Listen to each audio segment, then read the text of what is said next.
Nous allons donc essayer de comprendre comment on utilise correctement cette relation de conjugaison afin de calculer la position d'une image. Donc la construction, vous savez la faire, nous l'avons déjà vue. Ici, bien se rappeler où se trouve OA. Ce que représente O, en fait, c'est le centre de la lentille. A, c'est la position de l'objet qui est en fait AB. Donc nous, ce qui nous intéresse, c'est en fait connaître la distance qui sépare O de A. Et pareil, à la fin, ça va être par un calcul, on va chercher la distance qui sépare A' de O. Ensuite, on va donner donc un signe à ces valeurs, un signe positif ou négatif. OA est dans le sens opposé à ce sens choisi ici, c'est donc négatif. Ici, du bas vers le haut, c'est positif. Donc si on devait donner des valeurs ici A à B, ce serait positif, A'B' négatif. Par contre, on constate que OF et OA sont dans le même sens ici, donc c'est positif. Puis, nous arrivons sur cet exemple où on a une lentille de focale 2 cm.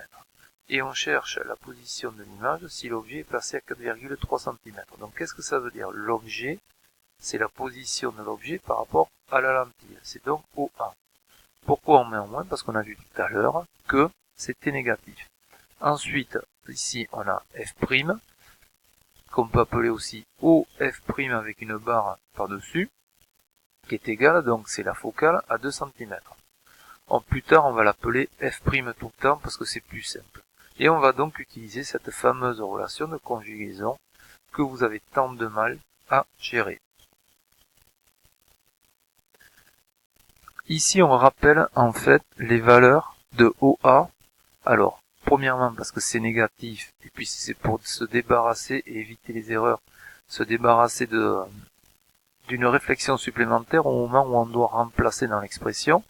Donc on rappelle OA c'est moins 0,043 parce qu'on passe en mètres, et F' c'est 2 cm, donc 0,02 mètres. On le laisse toujours à côté de notre relation parce qu'on va voir après, c'est plus simple.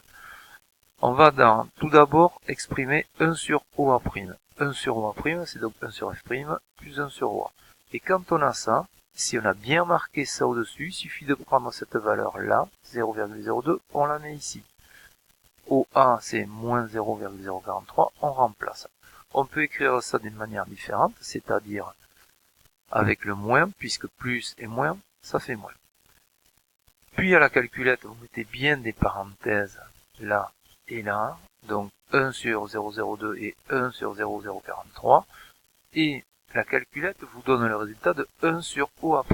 Et comme c'est bien marqué, là, ce n'est pas fini, puisque c'est OA' qu'on cherche, et pas 1 sur OA'.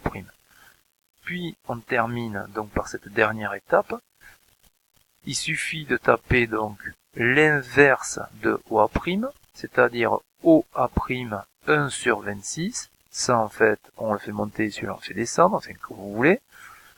Et ensuite, à la calculette, on tombe directement sur le résultat en mètres. Alors, soit vous avez un nombre décimal, ou alors une notation scientifique qui apparaît. Peu importe, si on le laisse comme ça, c'est juste. Si on vous demande de convertir ça en centimètres, voilà la valeur. Et là, et seulement à partir de là, c'est bien OA'